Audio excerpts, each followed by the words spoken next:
محمد وعلى آله وصحبه أجمعين. سبحانك لا علم لنا إلا ما علمتنا إنك أنت العليم الحكيم. رب زدني علما وارزقني فهما. اللهم افتح علينا حكمتك وانشر علينا من خزائن رحمتك يا أرحم الراحمين. اللهم افتح علينا حكمتك وانشر علينا من خزائن حكمتك. وعنده مفاتح الغيب لا يعلمها إلا هو ويعلم ما في البر والبحر وما تسقط من ورقة إلا يعلمها ولا حبة في ظلمات الأرض ولا رطب ولا يابس إلا في كتاب مبين. اللهم فقهنا في الدين وعلمنا التأويل والتفسير وصلى الله على سيدنا محمد وعلى آله وصحبه وبارك وسلم أما بعد. Alhamdulillah, syukur kepada Allah Subhanahu wa taala dengan limpah rahmat, dengan limpah kurniaan. Allah Subhanahu wa taala kurniakan kepada kita, Allah Subhanahu wa taala kurniakan kepada kita rahmat. Allah Subhanahu wa taala limpahkan kepada kita pelbagai nikmat. Dan Allah Subhanahu wa taala kurniakan kepada kita dua nikmat yang besar, yakni nikmat iman dan nikmat Islam. Alhamdulillah. Insya-Allah pada malam yang mulia ni kita sambung muzakarah kita di dalam pengajian kitab Idaman Penuntut yang membicarakan berkenaan dengan perihal asas-asas fardu ain dan fiqh di sisi mazhab Syafi'i rahimahullahu taala. Qala al-musannif rahimahullahu taala wa nafa'na bi'ulumihi wa 'ulumina fid darain amin ya rabbal alamin. Kita masih berada di dalam bab yang membicarakan tentang adab buang air dah. Adab buang air.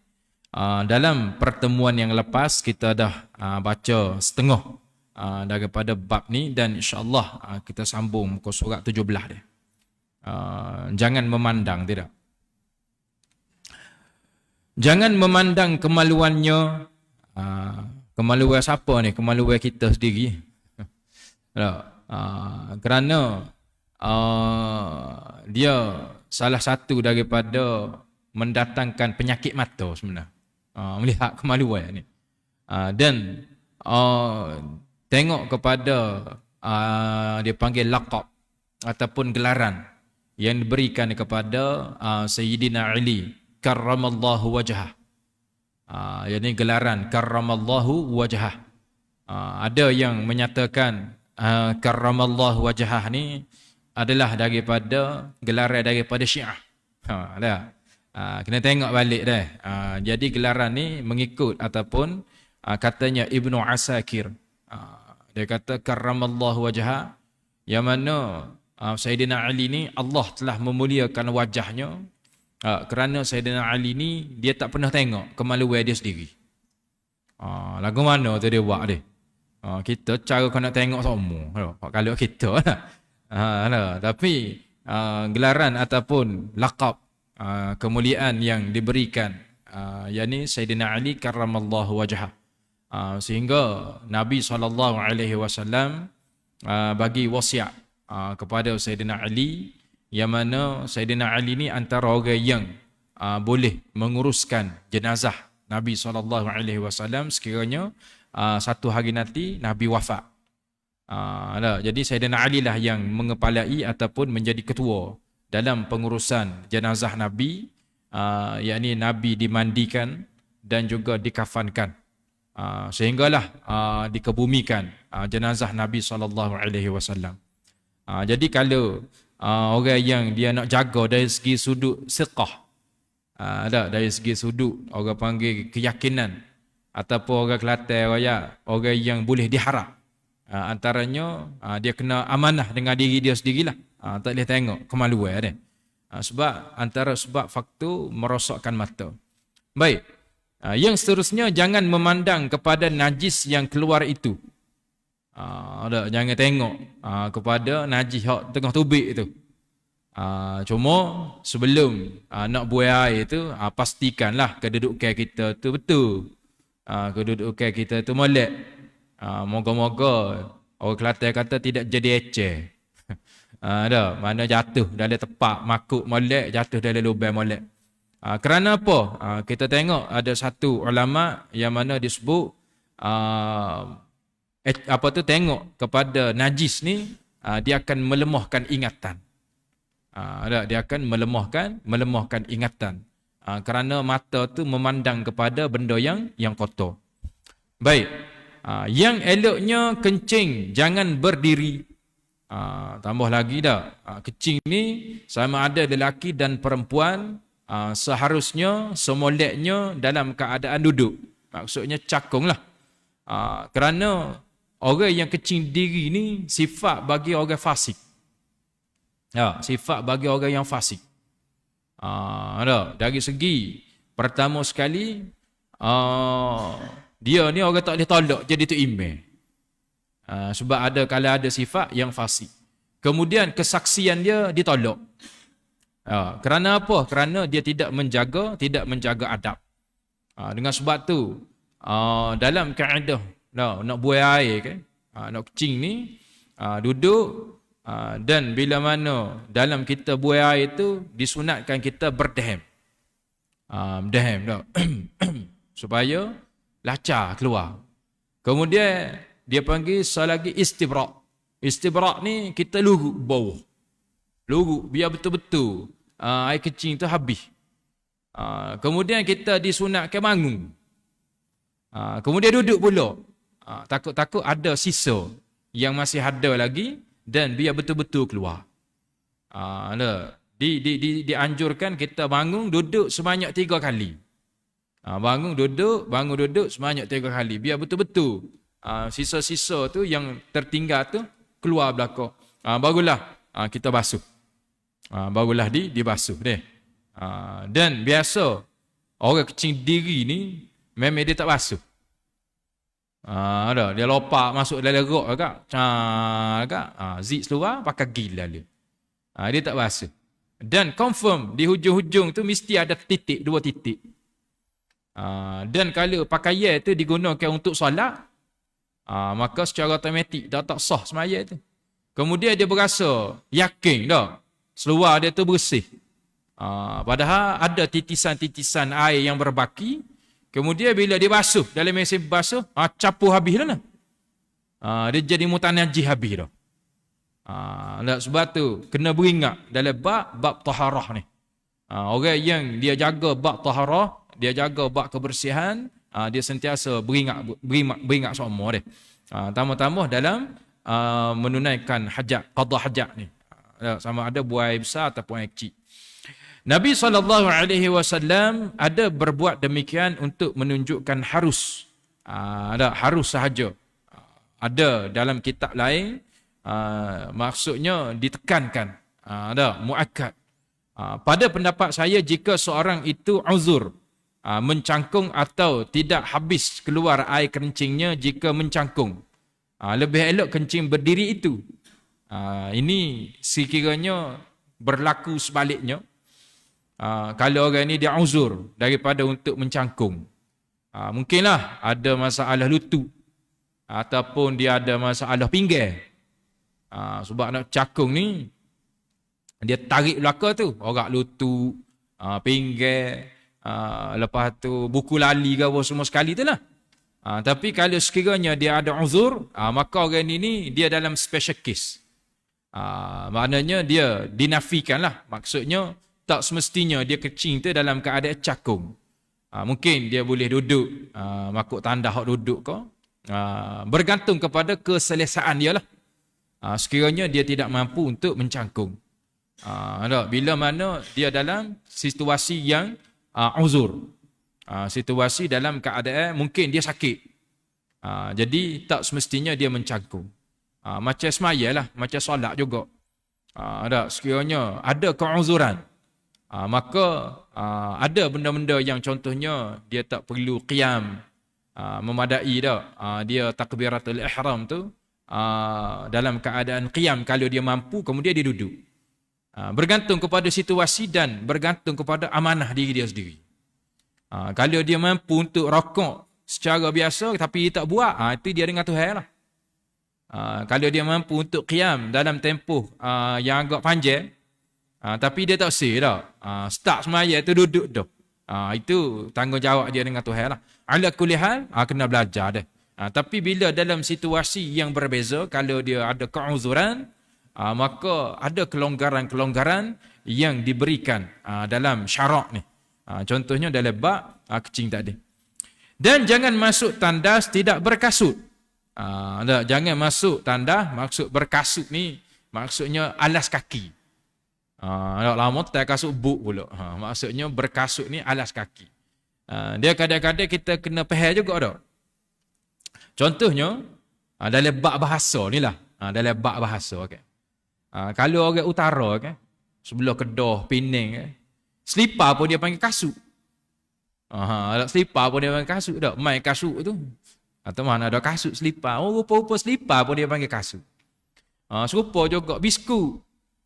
Dia panggil roti. Main roti tu. Padahal biskut. Dia kena faham juga bahasa dia. Kemudian kalau pergi alik Thailand tu.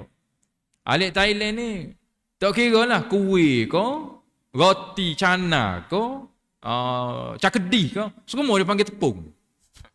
Kena makan tepung tak bagi. Tepung mana kata, mana ada tepung, kita ingat kau cekor tepung kandung makan. Rupa-rupanya semua benda-benda yang dibuat berasaskan tepung dia panggil tepung. Dia panggil tepung. Tu nak ayat bahasa ni dia. Kena faham molek. Bahasa dah. Lepas tu goreng ikan kau, goreng aja. Itu panggil goreng yang panggil gendai. Ada ikan gendai. Ikan gendai. Ikan gendai dalam minyak. Gitu.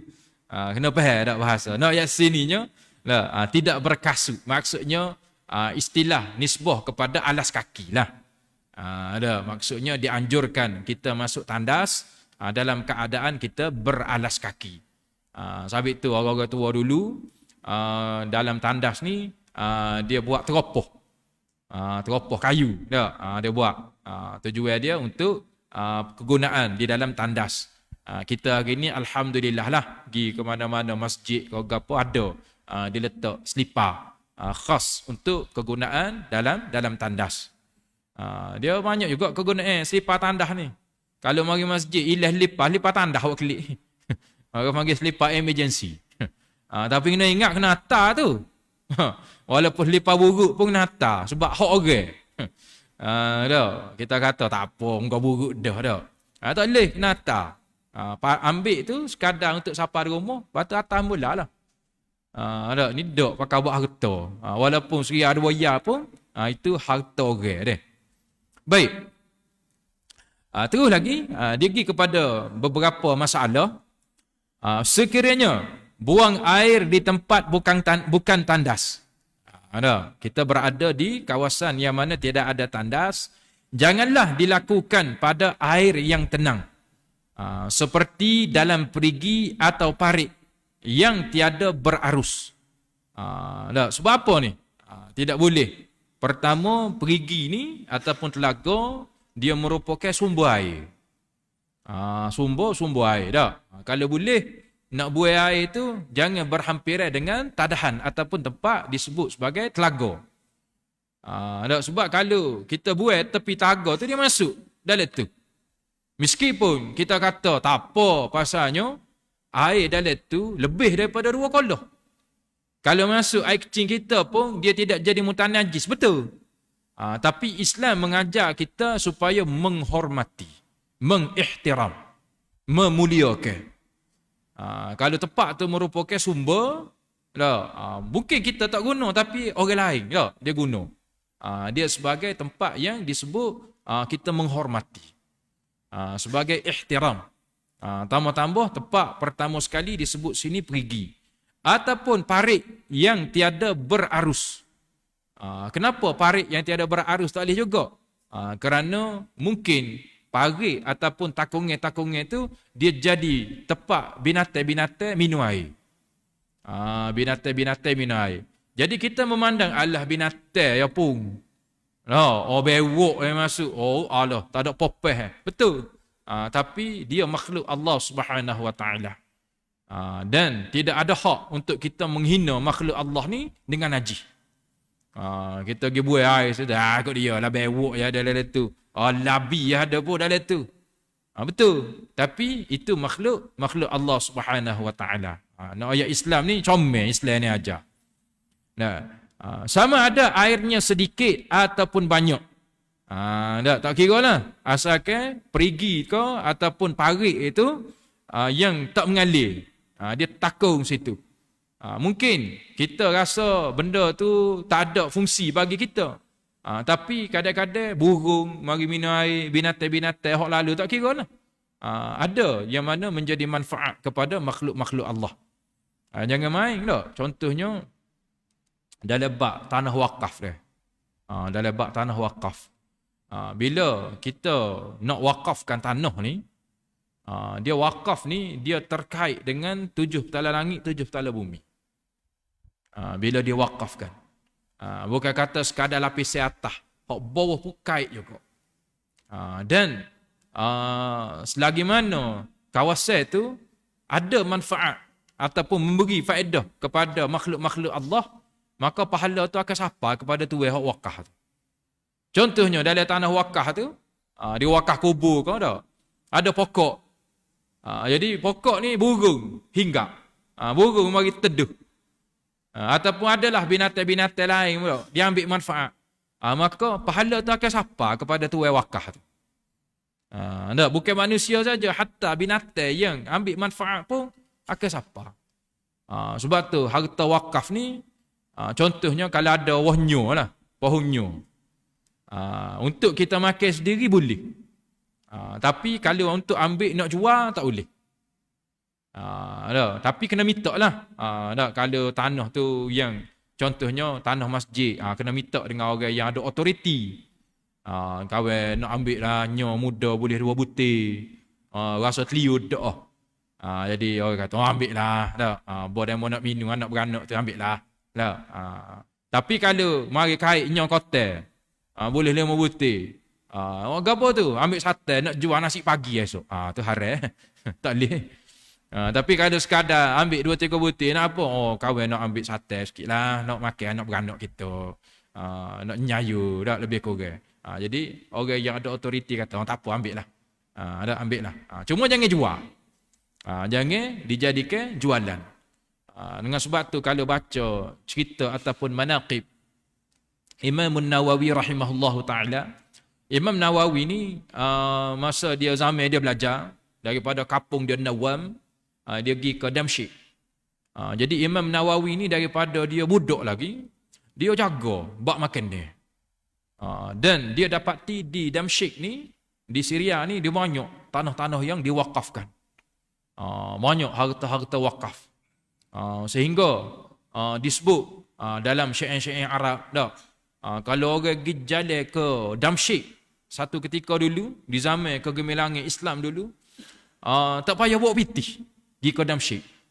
Tak payah bawa pitih. Sebab kalau nak makan buah-buah tu, banyak orang-orang infak dan orang-orang wakaf. Banyak yang diwakafkan dah. Contoh ada pohon tamar, nak makan ambil makanlah. Cuma jangan jual. Kemudian ada yang menginfakkan di masjid ke apa. Jadi kalau bawa pitih tu tak laku pitih di Damsyik. Maknanya klik dengan perutnya. Cuma Imam Nawawi ni dia orang cermat. Dia dapati ada daripada setengah-setengah individu yang pada masa tu tidak jujur dan tidak amanah. Dia ambil barang-barang yang dia wakafkan dan kemudian dia jual. Dia jual. Dan ada juga yang dia jual barang-barang wakaf tu, untung tu dia buat sedekah. Dia buat sedekah. Contohnya ambil buah tamar hak di wakaf tu jual, daripada keuntungan itu separuh tu digunakan untuk sedekah. Jadi Imam Nawawi masa dia mengaji tu, masa dia budak, dia kata ada orang yang tidak jujur dan tidak amanah yang ada di Damsyik. Sehingga akhir sekali Imam Nawawi balik kampung, Kemudian dia minta mak ayah dia sediakan makanan-makanan kering. Ada makanan-makanan kering. Ada contohnya daging kering ke apa semua sekali untuk dijadikan bekal. Masa dia duduk di Damsyik. Dia rela ambil makanan daripada rumah dia, daripada kampung dia, hasil dari tangan mak ayah dia sendiri, sebab dia kata dia tak berani nak makan makanan yang berada di Damsyik. Dia ragu. Nak ayatnya ulama ni zaman kecil tu dia jaga dah. Sebab ada yang tidak jujur. Dan bila dia jadi ulama, bila dia jadi orang alim, orang terkenal di Damsyik, maka dia tegur bab-bab ni. Dia tegur, dia kata aku dapati ada daripada kalangan kita ni tidak jujur. Yang mereka menjadikan harta-harta wakaf ni sebagai dagangan, sebagai bagai jualan. Nak cerita besar ataupun hebatnya yang terkait dengan harta wakaf ni. Baik.